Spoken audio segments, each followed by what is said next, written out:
Je suis juif. Ok, moi je te le dis tout de suite, la Torah à la poubelle, la Bible à la poubelle et le Coran à la poubelle. Comme ça, c'est clair. Voilà. Ni juif, ni chrétien, ni musulman, tout ça à la poubelle. Voilà. Pourquoi? Parce que tout ça, c'est des livres écrits par des hommes pour des hommes. Et tu as raison quand tu dis, c'est tout ça, c'est des trucs c'est des diableries ou ce que tu veux. Prouve-nous. Voilà, il était derrière l'écran. Prouve-nous que le Coran a été écrit par les hommes. Moi, je peux prouver que la Torah a été écrite par les hommes, même dans la Torah. Ouais, ça marche. On va parler de ça. On va parler de ça. Donc, prouve-nous que le Coran a été écrit par les hommes. Tout à fait, tout à fait. Donc, si le Coran avait été écrit par Dieu, il n'y aurait aucune incohérence. Ce serait un livre parfait. Or, le Coran, tout comme la Bible, tout comme la Torah, est bourré d'incohérences. Je vais t'en donner juste une. Dieu est le plus miséricordieux, mais si tu ne crois pas en lui, tu vas brûler en enfer pour l'éternité. Il n'y a pas de miséricorde dans ce geste de torturer un être que l'on pourrait, quand on est omniscient, tout simplement éliminer.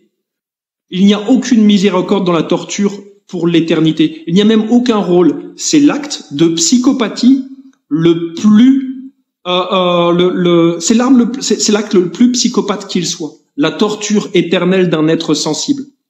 Au nom d'une croyance. Donc il n'y a pas de miséricorde dans ce. Donc votre Dieu n'est pas miséricordieux.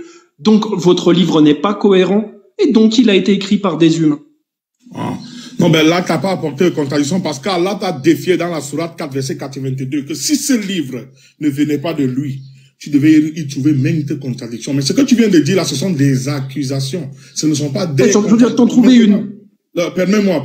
Je vais te redonner la passe. On va faire tic, tic, tic. Dis-moi, quel est le but pour lequel tu as été créé ou bien tu t'es créé toi seul? Pour expérimenter, pour faire l'expérience humaine. Qui t'a créé?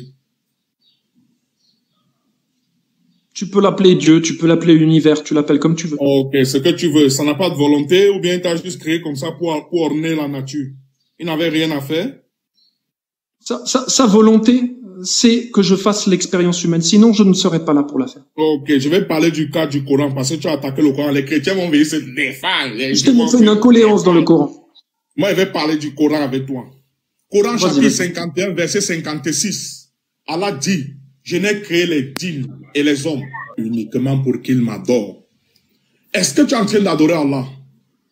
Ouais, d'accord. Donc en fait, ton Dieu, il a besoin d'être adoré. Il est jaloux aussi d'ailleurs, parce que dans la Torah, le Dieu, il est jaloux.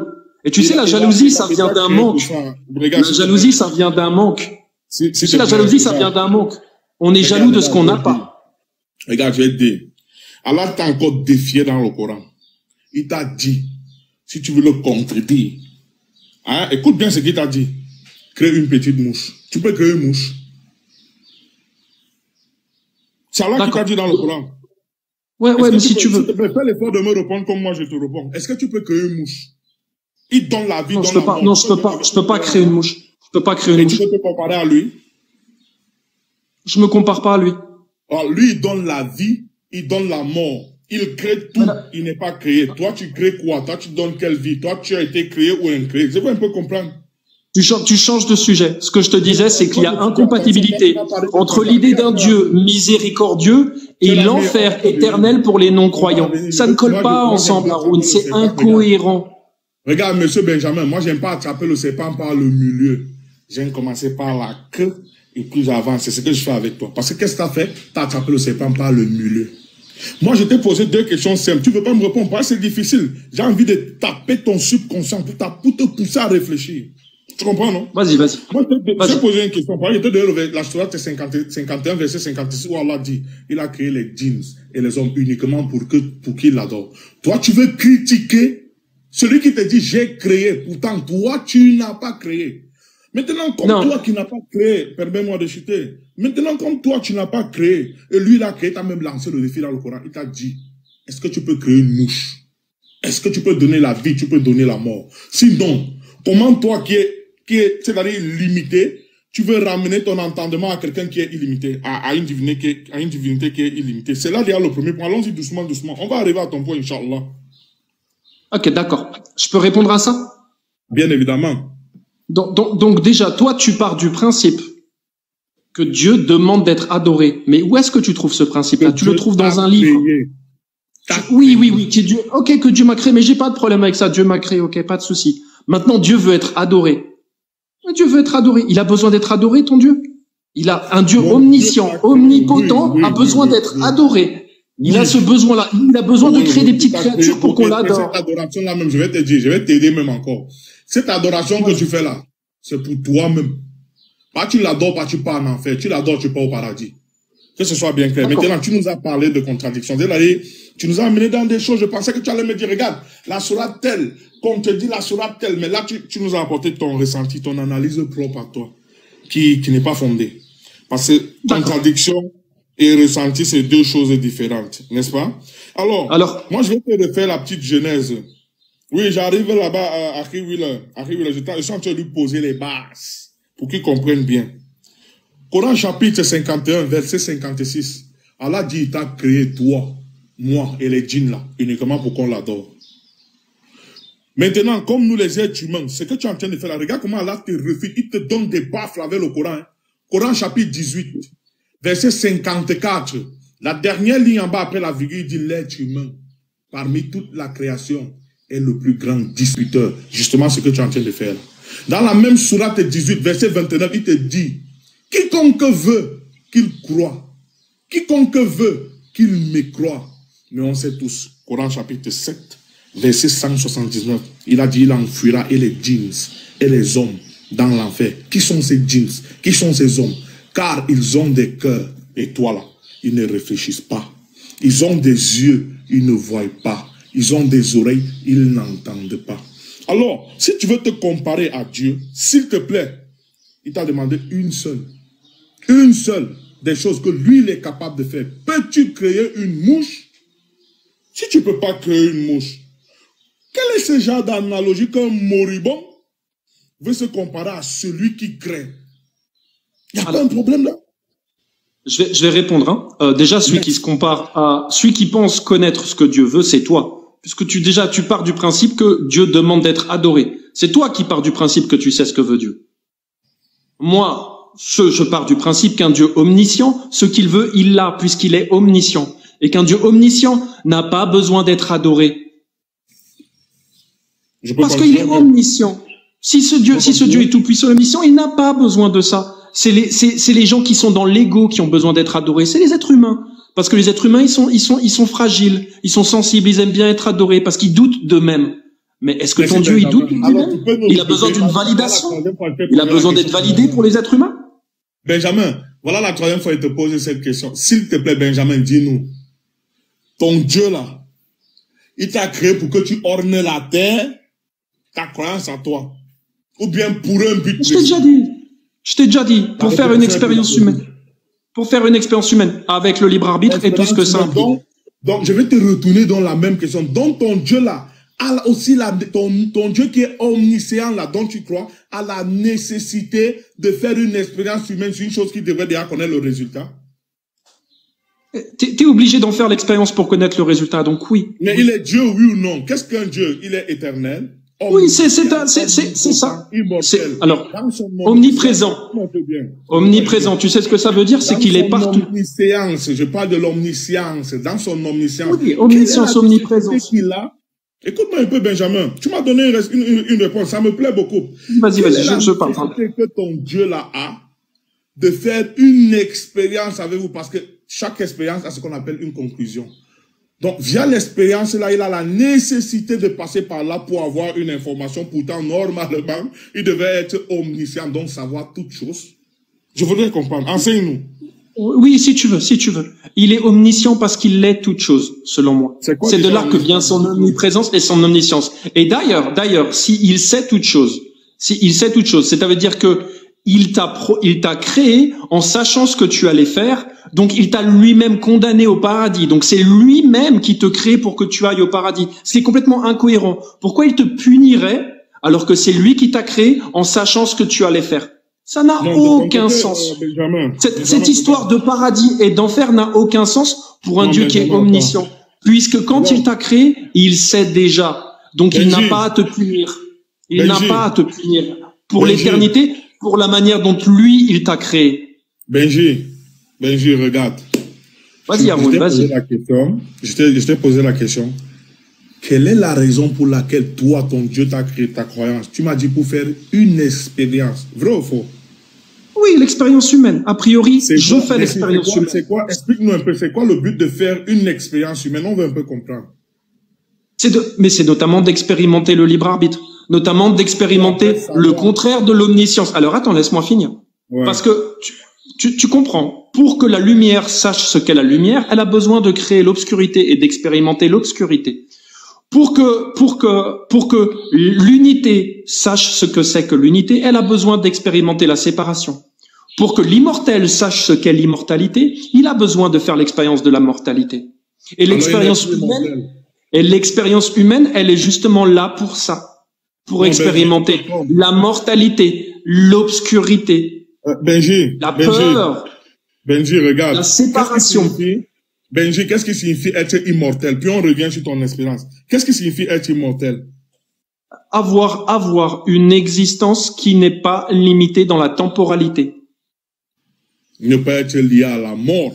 Français facile pour tout le monde. Ne pas être affecté par la mort. Si tu veux. Ne pas être affecté par la mort. Avoir une existence qui n'est pas limitée par la mort. Tu vois, moi, Benjamin Castillo, je vais mourir. Je vais mourir. Je voudrais que toi et moi, on utilise ce qu'on appelle français courant pour que tout le monde puisse nous comprendre. Être immortel voudrait dire ne pas être soumis à la mort. C'est ça, non? Français facile. Oui, si tu veux. Tu peux dire cette expression. C'est aussi juste. D'accord. Qu'est-ce qu'un Dieu, s'il te plaît? Quelles sont les caractéristiques d'un Dieu? Un Dieu ou Dieu? Oui.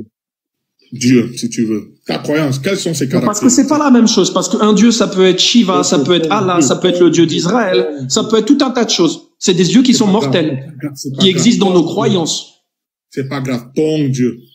Mon Dieu, moi, c'est la totalité. C'est-à-dire, c'est le grand tout. Il a toutes les caractéristiques. C'est le grand tout. Essaie un peu de nous édifier. Il est immortel. Si tu veux. Unité, amour, vérité. Après, je te laisse avec le Shilak, s'il te plaît. Donc, ton Dieu immortel, omniscient, c'est ça, non? Omniprésent, omniscient, omnipotent. Omniprésent, immortel, éternel. Il a besoin de passer une expérience, comme tu l'as si bien dit, dans son omniscience, celui qui sait tout. Passé, présent, futur. Il n'y a pas de besoin. Permets-moi. En plus, c'était ça. Si tu me dis... mais tu reprends mes mots, donc moi je te corrige, il n'y a pas de besoin. Regarde, s'il y a déjà nécessité de faire une expérience, automatiquement, il y a nécessité, il y a envie de savoir quelque chose qu'on ne sait pas. Vrai ou faux? Oui. Alors, ton Dieu omniscient qui sait tout, a la nécessité de passer par une expérience pour savoir quelque chose. Il n'y a pas un problème là? Non, il y a un problème. Il y a un problème. Permets-moi, je vais chuter là, s'il te plaît, Benji. Ton Dieu immortel immortel et omniscient a besoin de mourir pour avoir la connaissance des effets de la mort. Il n'y a pas un problème là, Benjamin? Si, il y a un problème. Je te dire où est le problème. C'est un problème de temporalité. Il y a un problème de temporalité. C'est-à-dire que toi, tu regardes la temporalité de ta perspective humaine. Donc, comme si le passé était derrière, le présent, c'est ce qu'on expérimente, et le futur, on ne sait pas ce que c'est. Sauf que Dieu, dans sa totalité, il est aussi l'ensemble des passés et l'ensemble des futurs. Donc, tout ce qui a... pour savoir ce qu'il y a derrière la mort. Pourquoi as-tu la nécessité de passer une expérience pour savoir ce qu'il y a après cette expérience? C'est moi qui fais cette expérience aujourd'hui. En fait, l'expérience humaine. Moi, je fais l'expérience humaine sur cette planète, dans cet univers, avec toi, Haroun, et avec tous ceux qui sont sur le groupe. Il a dit, moi, je vais te laisser. Regarde, Benjamin, moi, je vais te laisser avec Shilak, mais avant, je vais faire une conclusion. Frères et sœurs, il nous a dit, Benji, qu'Allah te guide. Au fond, t'es pas un mauvais garçon, t'as juste de mauvaises analogies. Notre jeune ami qui est ici nous a dit une chose. Que son Dieu, quand je lui ai posé la question, quelle était la nécessité donc du fait que ton Dieu te crée, il a dit c'est pour faire une expérience. Dieu lui dit mais attends, quels sont les attributs de ton Dieu? Il m'a dit il était omniscient, omniprésent, les mêmes attributs que le nôtre. Mais attendez, si le Dieu là est omniscient, pourquoi la nécessité de faire de passer par une expérience pour savoir une chose qu'il était supposé savoir? Il y a un gros problème. Il a encore dit que ce Dieu immortel et omniscient en même temps a besoin de mourir pour savoir ce qu'il y a dans la mort. Autre point qui est très très grave, il y a un problème. Et j'aimerais que mon ami revoie un peu cette analogie-là. Si je vais te laisser avec Chirac, c'est un garçon très très respectueux. Il a pu utiliser ta croyance. Ce sont juste les 2 points qu'il faut relever, mon ami Benjamin, respectueusement. Merci à vous. Tu comprends? En fait, mais tu vois ce que tu as fait? C'est utiliser la logique pour démonter mon système de croyance. Et en fait, la même règle doit s'appliquer à ton système de croyance. Comme par exemple, cette idée laisse-moi finir, cette idée d'un Dieu miséricordieux, mais qui va te punir par l'enfer éternel si tu ne crois pas en lui. Non, c'est pas ça. Cette idée d'un prophète qui est parfait et à suivre, mais qui avait des esclaves sexuels, qui a tué, qui a torturé. Mais ça ne veut strictement rien dire, en fait. Pourquoi? Non, j'ai pas fini, s'il te plaît, Islam, et après je vais y aller. Vous voyez, en fait, on a besoin, et ce que tu as fait, Haroun, c'est très bien, on a besoin d'utiliser la logique pour relever les incohérences de nos systèmes de croyance et évoluer. Que ces systèmes de croyance soient islamiques ou autres. Donc, merci de continuer à faire ce travail et de l'appliquer pour vous. Et merci à vous. Désolé, Islam, je vais y aller. Et merci de non, mais Benjamin, en fait, ce que tu me dis. Attends, Aruna, vite fait. Non, mais j'ai une vie, vraiment, je suis content de venir, je viendrai. Vas-y, Islam, vite fait.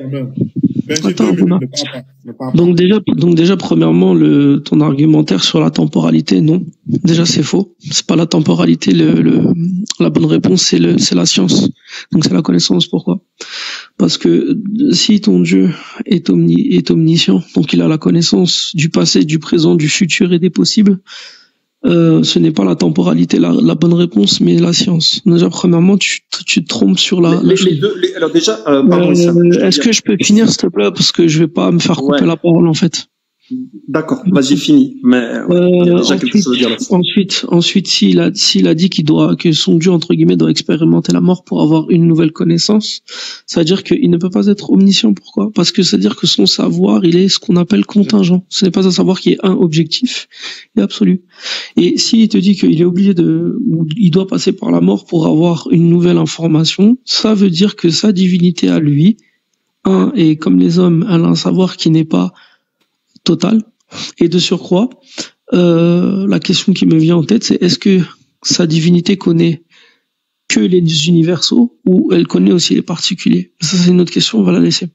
Maintenant, il nous a dit quoi? Il nous a dit oui, la logique, etc., pour faire une critique paradigmatique. Et ensuite, il nous parle de quoi? Il nous parle d'un Dieu miséricordieux qui te met en enfer, etc. Mais je lui ai déjà répondu la dernière fois et je lui ai expliqué que ce n'est pas parce que tu ne crois pas, c'est parce que tu t'entêtes et tu refuses de croire. Et j'ai utilisé un argumentaire que personne n'a jamais utilisé d'ailleurs, qui était l'argumentaire du temps. C'est-à-dire que, étant donné que pour nous, Allah crée le temps, crée le moment, crée l'instant, et qu'à chaque instant, il te pousse à te repentir et que toi, tu refuses en tout état de conscience, donc tu appliques ton libre arbitre, alors que tu as été prévenu que si tu rejetais, tu vas en enfer. Alors il est totalement juste pour un Dieu qui est miséricordieux et de surcroît juste de te placer en enfer. Donc en fait, tout ton argumentaire, il se base sur une prémisse qui est fausse, à savoir qu'il n'est purement que miséricorde. Alors que les musulmans ne te disent pas qu'il est que... Je n'ai pas fini. Alors que les musulmans ne te disent qu'il n'est pas que miséricorde. Il est aussi sachant, voulant, audient, omniscient, puissant, sage, juste et autre. Donc en toute justice, tu ne peux pas aller au paradis si toute ta vie tu t'es entêté à le refuser. Et ça, c'est littéralement le plus grand des péchés, c'est ce qu'on appelle le polythéisme. Donc en fait, quand Allah, il te dit que il place en enfer des gens parce qu'ils se sont entêtés à ne pas demander pardon, ben en fait, c'est totalement juste. Moi, maintenant, je vais te poser une question qui est très simple. Puisque vraisemblablement, la définition de ta divinité que tu nous donnes, c'est celle de Spinoza. Ai-je tort? Oui, ça se rapproche de sa définition, lui, mais ce n'est pas sa définition. Je ne suis pas la définition de quelqu'un d'autre. Je ne me dis pas on ne me dit pas de l'extérieur ce que je dois croire. Je perçois et j'apprends. J'ai mon propre avis sur les choses. Et c'est vrai, tout à l'heure, il a dit qu'il était panthéiste. Oui, Nino, t'inquiète, regarde. Regarde, je vais te poser une question très simple, Benjamin, et il faut y répondre. Et c'est là qu'on va voir si t'as du niveau ou pas. Tu peux me prouver que le monde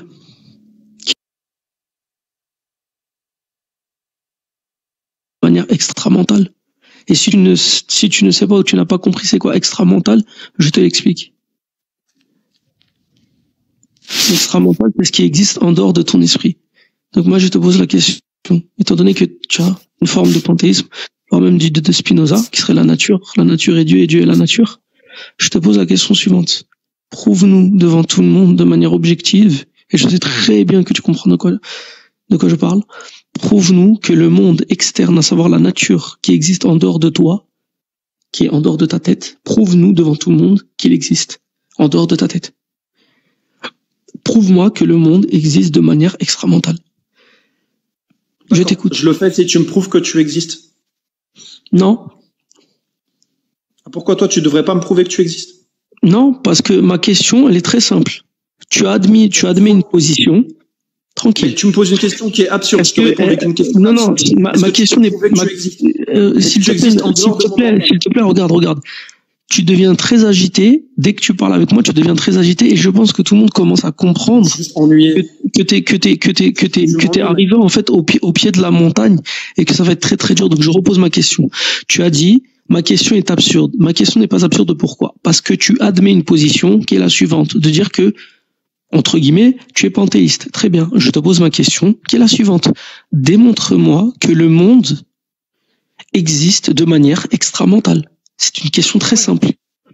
Ouais, démontre-moi que tu existes de manière extra-mentale. Non, regarde, c'est mon interrogation qui te concerne. Ta question est absurde, mon pote. Ta question est absurde. Non, ma question n'est pas absurde. Tu ne comprends pas ma question. Elle est absurde. Et je vais même pas y répondre parce qu'elle est absurde. Ok, attends, Benjamin. Je vais répondre. Benjamin. Ok, Benjamin, s'il te plaît. Intelligente, ça, c'est une question absurde. D'accord. Prouve-moi que tu existes, je te réponds comment. Je peux parler ou pas? Je peux parler ou pas? Vas-y, prouve-moi que tu existes en dehors de mon mental. Écoute, je ne te prouve rien du tout. Pourquoi? Parce que ma question à moi, elle te concerne toi. Pourquoi? Est-ce que, déjà, premièrement, en premier lieu, est-ce que tu sais c'est quoi le réalisme en philosophie? Je m'en fous, mec. Arrête de balader. Je repose ma question. Parce que là, tu parles dans toutes les dimensions. Regarde, moi je suis très calme depuis tout à l'heure, c'est toi qui cries et tu fais du pathos. Donc, c'est toi qui fais je repose ma question. Déjà, en premier lieu, on va juste poser les définitions. Est-ce que tu sais c'est quoi le réalisme en philosophie, s'il te plaît? Tu la vois, la plante, là? Je te repose ma question. Tu la vois, elle est réaliste pour toi? Est-ce que j'ai besoin de te prouver qu'elle existe? Mais s'il vous plaît, est-ce qu'il peut se taire? Je sais pas, t'as l'air d'être j'ai besoin de te prouver qu'elle existe en dehors de mon mental. Oui. Non, regarde, je t'ai posé une question très simple. Tu admets un système, une paradigme. Tu es complètement perché dans tes questions. S'il vous plaît, est-ce qu'il peut se taire? Ok, une réalité extra-mentale. Vas-y, s'il te plaît. Alors, je vais te répondre. Elle existe jusqu'à preuve du contraire. Parce que je peux la toucher. Ça n'est pas une réponse, c'est une pétition de principe. Tu viens de faire une pétition de principe. Oui, ça existe jusqu'à preuve du contraire parce que je peux la toucher. Regarde, c'est une pétition de principe. À chaque instant. Par contre, est-ce que ton Allah, tu peux dire la même chose? Ok, parfait, très bien. Allah, tu peux prouver son existence. Est-ce que tu peux le toucher comme je touche la plante? D'accord, sauf que regardez. Est-ce que tu peux le toucher comme je touche la plante? Oui, attends, je vais te répondre. Vas-y, réponds. Est-ce que tu peux le toucher comme je touche la plante là? D'accord, devant tout le monde. Et je te le montre. Devant tout le monde, il a fait une chose qui est la suivante. Il a fait une erreur de logique. Lui qui parle de logique, il est totalement à la ramasse. Il m'a dit quoi? Il m'a dit, étant donné qu'il fait l'expérience à chaque instant de la réalité qui est extérieure à lui, c'est qu'elle est vraie. Mais ça, c'est une pétition de principe. Tu pars du postulat que comme tu ressens la chose, ça veut dire qu'elle est vraie. Mais non, c'est pas la bonne réponse. La vraie réponse, c'est je vais prouver devant tout le monde que je crois en une réalité qui est en dehors de moi. Si tu dis que la réalité, comme tu l'expérimentes, elle est vraie, en fait, t'as juste prouvé qu'elle était vraie dans ta tête, mais qu'elle n'était pas vraie en dehors de ta tête. Maintenant, tu me dis, prouve-moi que ton Allah, il existe comme la plante que je touche. Sauf que je ne crois pas que Allah soit matériel. Donc, ton argument, il tombe à l'eau. Donc, je te repose ma question. Je t'ai posé la question suivante. Je t'ai demandé de me prouver qu'il existe une réalité extra-mentale, donc qui est en dehors de ta tête, en dehors de ce que tu ressens, en dehors de ce que tu vis et que tu appelles le monde. Je te demande donc devant tout le monde de me prouver que pour toi le monde existe sans faire appel à une pétition de principe, sans faire appel au solipsisme. Donc, c'est-à-dire dire que comme tu le ressens et que tu vis la chose, c'est-à-dire que le monde il existe. Je te demande de me le prouver sans faire appel à ton expérience personnelle. Vas-y, s'il te plaît, on t'écoute. Sans faire appel à... D'accord, ok. Sans faire appel à mon expérience... Non, je ne peux pas te le prouver sans faire appel à mon expérience propre. Parfait, très bien. Donc, mais laisse-moi finir, s'il te plaît. Benjamin, regarde, Benjamin, le débat d'expérience. Si tu me laisses pas parler, je me barre.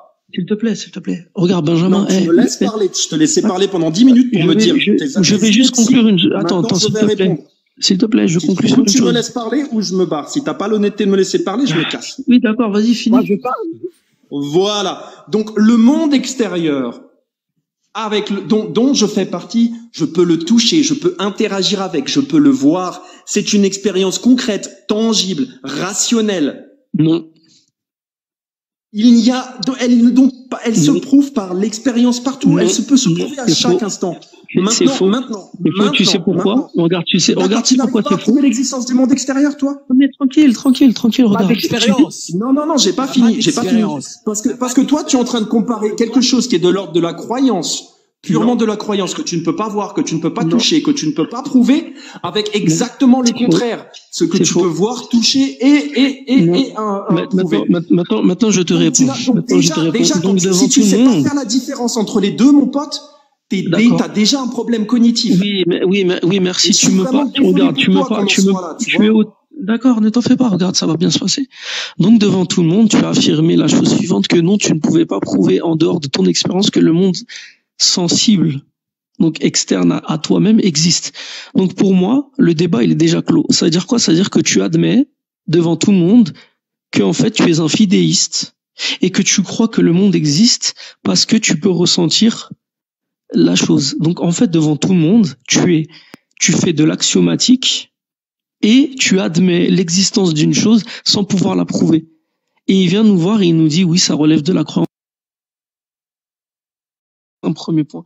Deuxième point, la réalité ne peut pas être prouvée uniquement que par les sens. Pourquoi? Parce que le monde des idées, donc des concepts comme le beau, l'abstrait, le concept de concret, le concept des idées, le langage et autres, qui sont par exemple le sens, donc ce qu'on appelle de la sémantique, ça relève, de la métaphysique, ça relève du monde des idées. Je te donne un dernier exemple et je m'en vais.